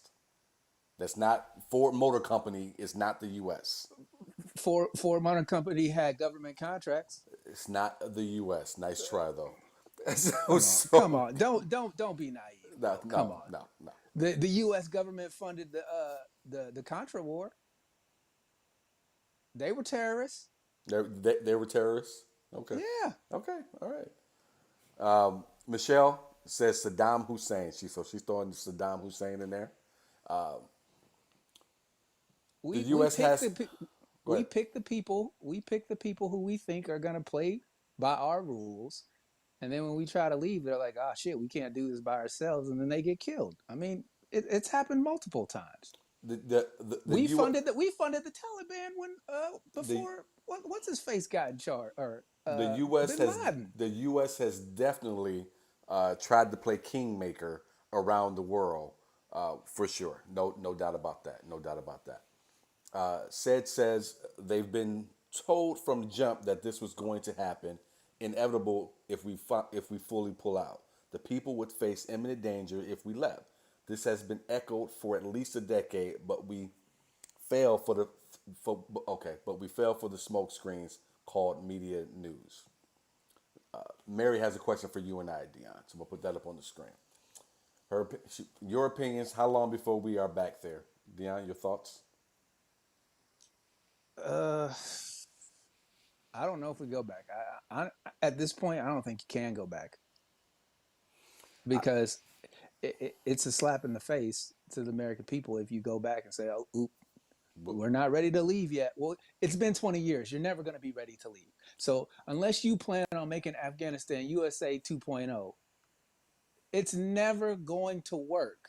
So you just gotta look. You gotta eat the shitstorm that you created and deal with it as it comes. Like you can't go back now and go, oh, well, we're just gonna get train new people and get a new president. And like, no, it's the second you leave, the exact same thing's gonna happen again. They don't want you there.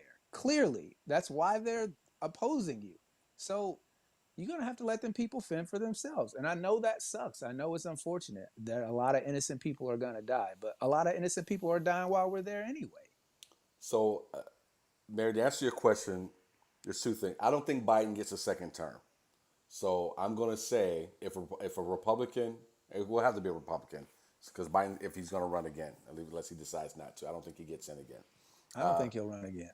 So okay, so let's assume he whether once Biden's out of office, whether there's another Democrat in there or there's a Republican sitting there after this next 3 years is done, or if they get their balls all twisted up and they launch another attack on this country, then yes. So I would say 3 years at the most. At the most, I think we're back there sooner, actually. I hope not. I really hope you're wrong on that. I really don't want to be over there. And I know it sucks for the people there. I'm completely understanding of a lot of innocent men, women, and children are going to die without the support of the U.S. But at some point, we trained your soldiers for 20 years and they quit on you. So if your own people won't stand up to these people that are so bad that you need our support, then at some point, like it's been 20 years. Are we supposed to be there another 20 years and I, hope that this next time they get it right? I don't see that happening because again, the president left. He's not there anymore. So I, clearly he doesn't have the faith in his and own and military. no one they installed seemed like that they cared as much as they should have cared. Whoever they installed in leadership. So I'm completely there with. I'm right there with you. And I'm not saying when we go back we're going to get it right then either. But I do think we're going to be back a whole lot sooner than later. I give it 3 years at the most after Biden's out of office, and the American people are going to go for it. And I'm saying that because I feel unfortunate that something else unfortunate is going to happen, and the American people are going to want us back over there. Michelle says kingmaker, terrorism, same difference to me. I respect that, Michelle. I always respect when you voice your opinion. Let's see here. Says this is not news. We the people just forgot the, what was being said since the beginning. It was an unwinnable war, and yes, trust me, they had the intel. You would not get that close to us without us knowing. Absolutely. So you and I were in agreement there. Said absolutely. They knew they were coming, and they said let them come on in. Absolutely. Mary says, I think it will be sooner too, so she agrees. Said comes back also says, I was giving it a good 10 to 15 years before we're back. You was, or are you still giving it a good 10 to 15 years? They said. And Mary says, I would hope we wouldn't have to go back, but I can't see us staying out. We're not staying out. We're not staying out at all. We can't stay out of the Middle East. No part of it. No part of it at all. No, because we have to protect our assets And and interests. Iran is helping the Taliban. Iran will forever be an enemy of ours. There's no way we will stay out of it. We will be back over there. I wonder how that happened. How what I'm happened? just curious How how what happened? Iran became a forever enemy of the United States. I wonder what caused that to happen. What do you? Oh yeah. Is that what you think? I see that shit-eating grin on your face. I just wonder why all these other countries are so pissed off at us. Well, because we're I wonder. great. That's why Yeah, that might be one reason. we we are It great. ain't the only reason. We are great. All right. So let's go on Okay, Tony the Tiger, eat your frosted flakes. let's go. Oh, I hate Frosted Flakes. Oh, that's a disgusting cereal. All right, let's go on to our third topic of the night.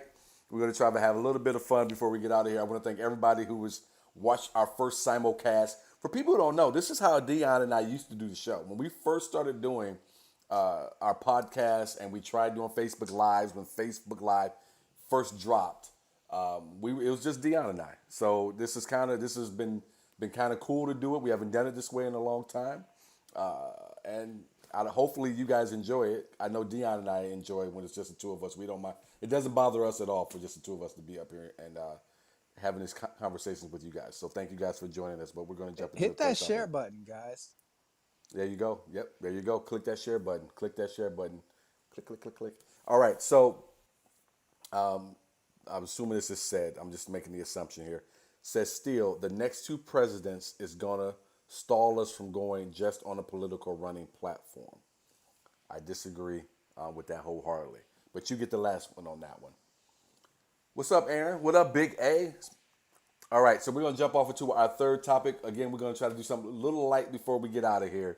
And Deanna and I were talking about what top five would we do this week, and we're gonna try to keep doing the top five until we run out of ideas for it. But we thought top five game shows. So how we always do this, we're gonna do it this way now. Dion will go, I will go, and then we will read one from 4 or 5, depending on how you want to share them, with your top five game shows. I know enough people on here are old enough to remember when they used to sit during summer break and watch some game shows with their mama because their mama worked afternoons. So it was the only time you got to see your mama during the summertime before she had to be at the factory at 3 p.m. So, Dion, let you go ahead and start first, sir, and your top five I in any I order, right? love I love this. Yeah, this is in no particular order. I love this show. I always wanted to be on this show, and it was Password Plus. I loved watching old clips of Password Really? Plus. I thought it was a lot of fun. That old school television with the freaking 60s and 70s graphics. It was just yeah, something about that show just seemed like a lot of fun to me. I like the improvisation of the clues and whatnot. So I always wanted to be on Password Plus. Okay, all right. Mine was Jeopardy.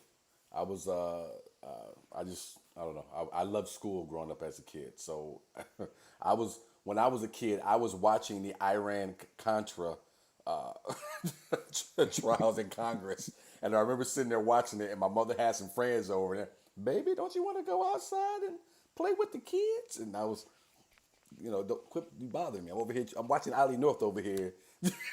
You're in my way. So Jeopardy, I've always been a fan of that. Um, uh, kind of hurt my soul there when Alex Trebek died because I watched him for so many years. I'm interested to see. I believe they named one of the executive producers or something the He host. named himself. Oh, He is was, that? you Oh, know, yeah, but I yeah. thought they was going to name two hosts. I thought, They're doing two, but the yeah. executive Are producer they going to because alternate? he got a bunch of pushback on Twitter So are they going because to of alternate nights, or are they going to do it together? I have no idea how they're gonna do it. I think it'll be him sometimes and the other guy the other times. I thought it was going to be O'Ken, the guy who won. Nope.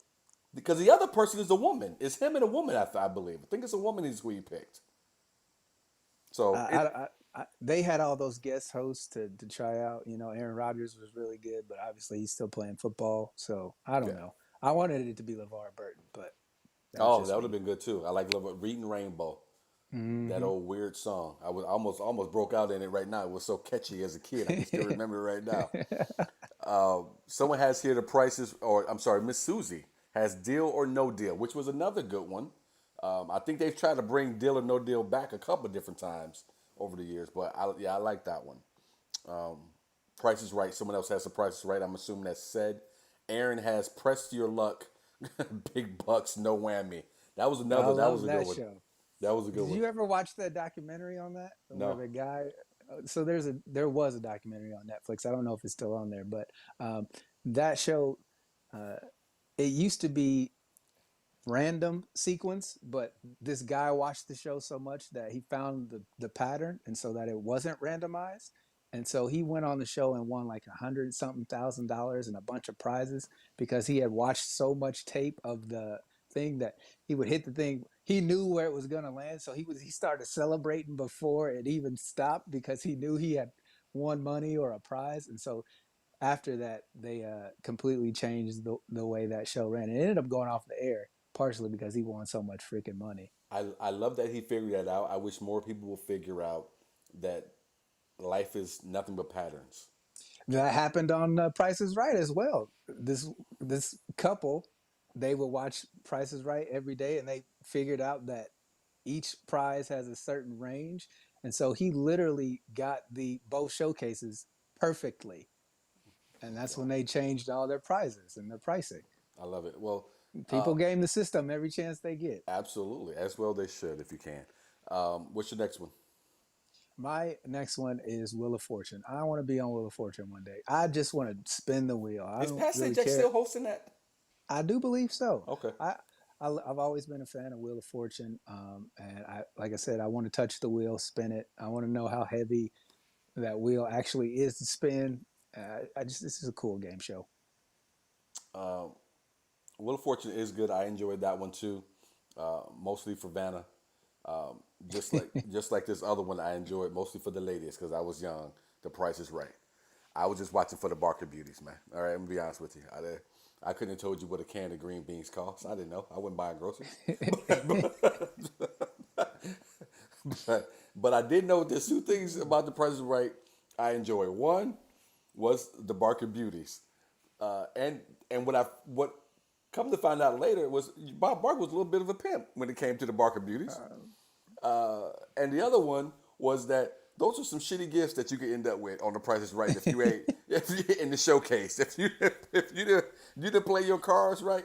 I don't know because I was young and by the time I got old enough, I didn't care. But I would love to know what the patterns was on how many times was a shitty prize behind door number 2 or whatever the hell.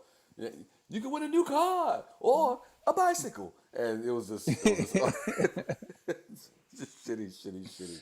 What I because I watched the documentary on The Price is Right. What I remember was a lot of the people couldn't keep those prizes because of the taxes you had to pay in order to get that shit shipped back to where you live. It's like you got to sell it. So it was like it wasn't worth most of the time to even win on that show unless it was cash because a lot of those prizes, the taxes on them, it was more than what the fucking prize was worth. So if you got golf clubs, I, you got to sell them right then and there in California. I just wanted to see one guy, just one guy, get his name called and just stand up all cool and walk down like a pimp.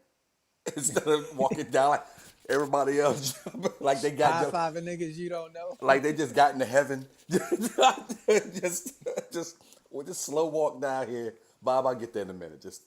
I'll be there. And you know what else pissed me off about the show was the $1 person who would do $1 over than your bid. You dirty. Oh, I hated those people. They would pick your own fucking number. Wait a minute. Or the person who just bet $1. Just bet $1 about it shouldn't be allowed. Shouldn't be allowed. All right. Let's go with go back to the master debaters here. Says Price is Right. Let's make a deal. Wheel of Fortune. Love Connection.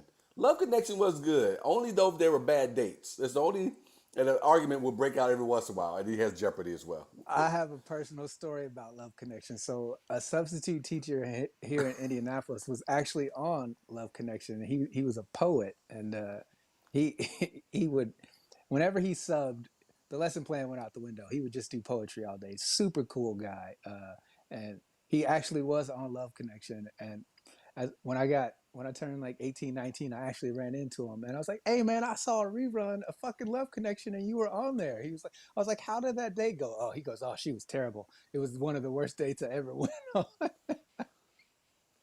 That's So great. funny. That's great. What's your next one? My next one Actually, is actually, I'm sorry. Let me read this real quick. Mary Ballard says The Price is Right, Family Feud, The Newlywed Game, and Jeopardy. And then another Facebook user says Double Dare, Grocery Games, Legends of the Hidden Temple. Oh, what the hell that is? oh, that was on Nickelodeon. Okay, Cash Cab, and Whose Line Is It Anyway? All right, so that's a pretty good list. There's a couple in there I like. One of them is on my list actually as well. Go ahead. You named a couple that were on my list. My next one was going to be Supermarket Sweep. I love watching Supermarket Sweep, man. That I don't know what it is about people running up and down the grocery store trying to fill their carts full of meat and potato chip. I don't know what was so fascinating about that show. I really don't. But I remember being a kid and being just there was always this big inflatable prize that they would have to run and grab and leave the cart and then take it back up to the cashier. And you got 30 seconds. I love Supermarket Sweep. That was going to be my next one was Oh, Supermarket Sweep. And that's why I was like, ah. And I'm going to tell you exactly why I like it. Because there's few things that gave me more pleasure than to watch heavy set Midwestern looking people trying to push a shopping cart around, trying to put food in it. I would crack up every time thinking, look how silly you look. it was never plausible groceries either. It was a Ever. shit ton of meat and cheese. Ever. Like they never bought anything to drink. It was just, Well, you for know. some of the people that pushing them carts, they looked exactly like what their diet was. A shit ton of fucking salty ass meat. That's exactly what it looked like. All right. Miss Susie says, Press Your Luck was fun. Facebook user says, yes, said, I totally forgot about Love Connection. Be back in 2 and 2. Oh, Chuck Woolery, Smooth Lines. So it says that was, oh, I'm sure it was said. Said says that was my shit. Said I ain't heard anybody ever, let alone a grown man, say the Love Connection. Now that was my shit. So, so props to you, my man. Props to you. Someone says grocery games. Oh, I forgot about that one. All right, Dion, what's your next one? I love the dating game because it was always one super awkward contestant. Just super awkward. Always made the main dater person just feel really uncomfortable. Who's behind Bachelor number two or Bachelorette number two. They were always just the most awkward. It's like, ugh. And then they would end up picking that person at the end and they would go on a terrible date. Oh, it was great TV. Wait, no, the better one was when they didn't pick him and that awkward meet. that was, that was It's like, oh, they see the person, they were like, oh, damn, I wish I would have picked him. And then they get stuck with the nerd. Oh, it was great. I loved it. so good, so good. Yeah, that was a good one. I'm gonna actually give this one to Aaron because this one was next on my list, and Aaron is a big fan of it too. $100,000 Pyramid, Aaron. That was such a good show. That is mine, and I'm gonna share that with Aaron's. Obviously, Aaron had it there as well, but $100 Pyramid. I used to love that show. You a Yeah, fan? they actually brought it back. Michael Strahan's hosting it Yep, now. they did. So, yeah. Yeah, I won't watch it now, but yeah, I used to love it. They got celebrity. It was some random contestant, and then celebrities would come on. That just reminded me. I'm gonna change my last one. Are we doing the last one now? I was gonna read some more of the folks here before we go Okay, go to it. ahead. Go ahead. Yeah, go ahead. My brother here, Joe, was watching. What up, Joe? Joe says Family Feud and the Newlywed Show. So I was a fan of the Newlywed Show as well, Joe. I just remember they had those two couples and those three like roller coaster seats for the Newlywed Show. They zoom them out and shit. And I was always amazed at how much of nothing they knew about each other. Like not even down to the what's her favorite color. Motherfucker couldn't figure out nothing. It was I was always that was the fun part for me seeing how Is these it people is got it married. is it green? Green? I don't even like green. Right, you don't even know me. Just hit them with the pillow. Masudi says, "Let's make a deal" was funny. Never got a chance to see that one, any version of it. I think they brought that back for a little while too at some point. I've seen clips of it, and I've seen it on different TV shows from back, back when it was on back. I think what Wayne during the Brady '70s. hosted. I'd say I thought they brought it back. I can Yeah, never get my head wrapped around putting on some costume and showing up to a game show, hoping to get picked to play in it. dude, it's so funny when they go or the mystery box. Don't ever take the mystery box Here's your unless can of your green prize is beans. absolute shit. Don't ever take what's behind door number two. Nothing. Nothing is behind door number two. Stick with your prize. Nothing you want. Masui says Cash Cab was set up. They staged people who had been screened ahead of time. And you're probably right about that. I think they do that with a lot of these shows. All game shows Yeah. are. Win, lose, or draw. I forgot about that one. That That one was great. that was a good one. Oh, I used to watch that shit. What was the name of the host who used what was his name? Was that Alan Thicke?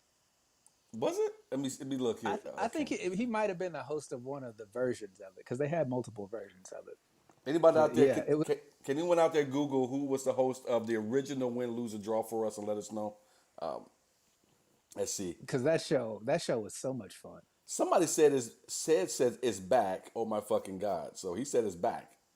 Is it back? What show is back? Win, lose, or draw? Yeah.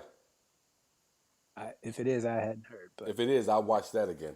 All right, Dion. What's your last one? it's a tie.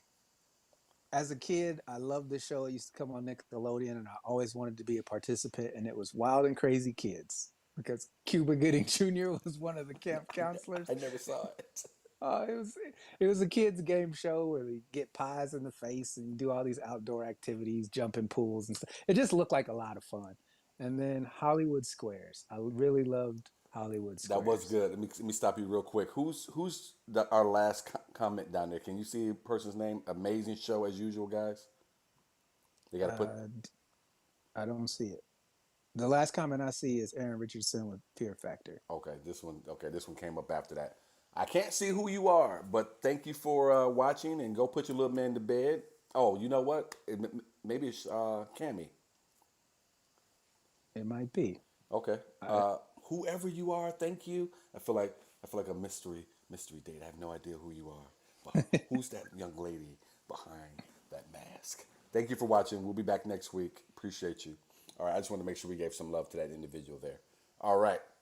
So Hollywood Squares, that was a good show in all of its versions. I liked all versions of that show. I remember back when I was a kid.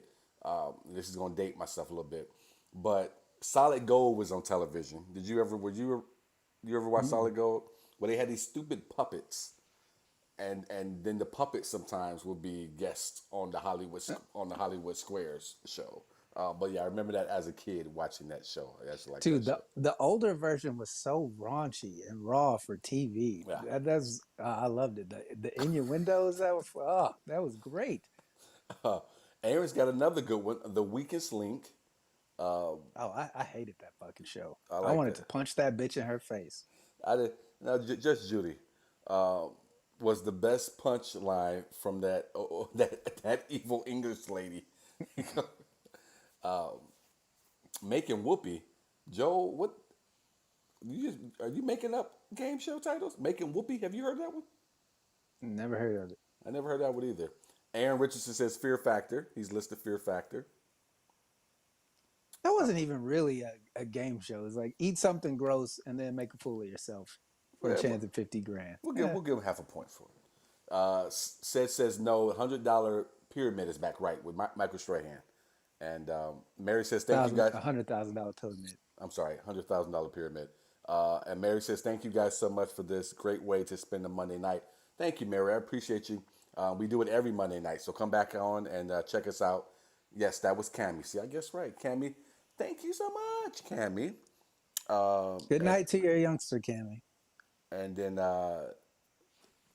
thanks, Sid. It's great to see your comments tonight. All right. My last one, Double Dare.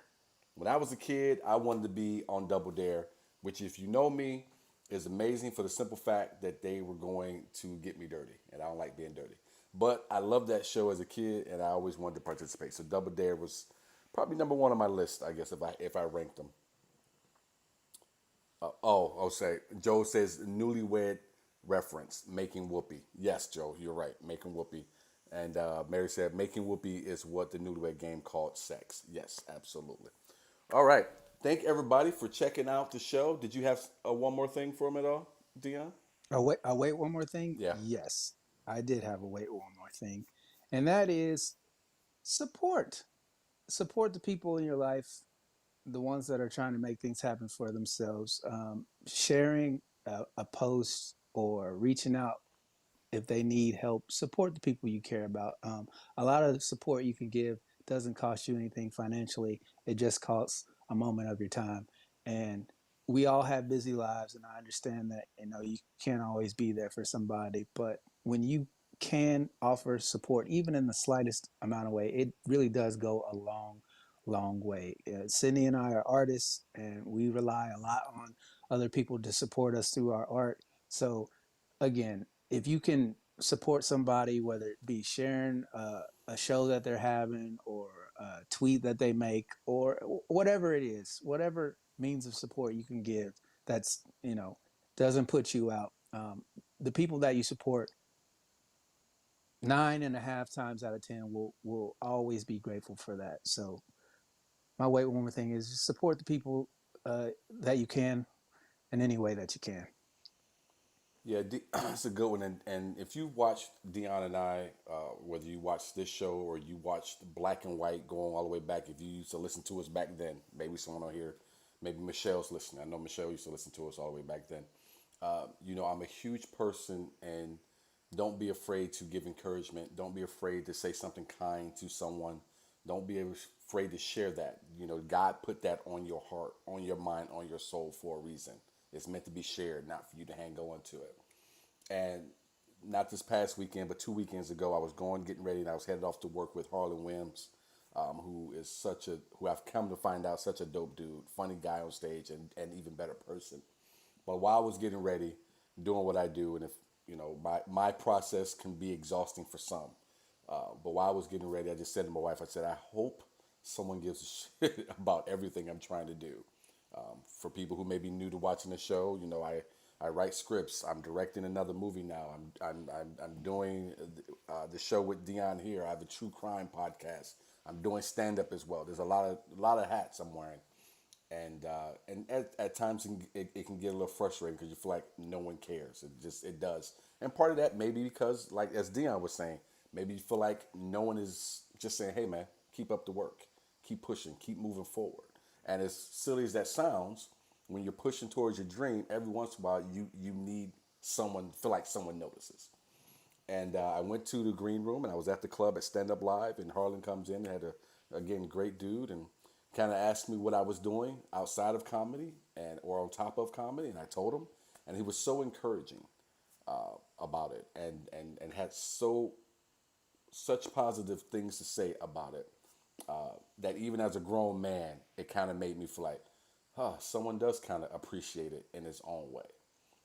And then the guy said he's going to send me something, which I'm not going to throw up on here or anything because I said to myself I wouldn't. But about 2 weeks went by, and I thought, man, this dude is like any of them other LA cats, man. Always saying they're going to do, but they never do. And something he said he'd send me, it came in the mail, and it just kind of reset my belief in what I'm doing and the community that I'm a part of. And he'll probably never understand it. I'm gonna send him a thank you card and try to explain it to him, but you never understand what small gesture, what small statement you can make that can really have a positive impact on someone else's life, on someone else's mindset. So when the Lord puts it on your heart, puts it on your mind, share that, man. Sometimes Deanna just called me just to say, "Hey, man, you okay? How's everything?" And vice versa. Not because anything necessarily has to be wrong, but I just got to check on my guy, man. And when Dion does it for me, it makes me feel hella good to know that nothing is necessarily going right at the moment. But if it was, I know my guy's got me, and I can bend his ear if I needed to. So any little small thing like that, man, just don't be afraid to give of yourself. It costs you nothing to do it. That went a little longer than I planned on, but that's what I wanted to get out. So again, thank you guys for watching the first simulcast. Sorry about the bugs with names or whatnot. I'm going to try to figure this out as best I can, and we will be even better next week. Again, thank you guys for watching Now It's Debatable. We are no longer a podcast. You can catch it on YouTube, and you can catch it here on Facebook Live every single Monday night. Thank you guys. Have yourselves a great week. Hope you and your families are blessed and be nothing but productive. Thank you.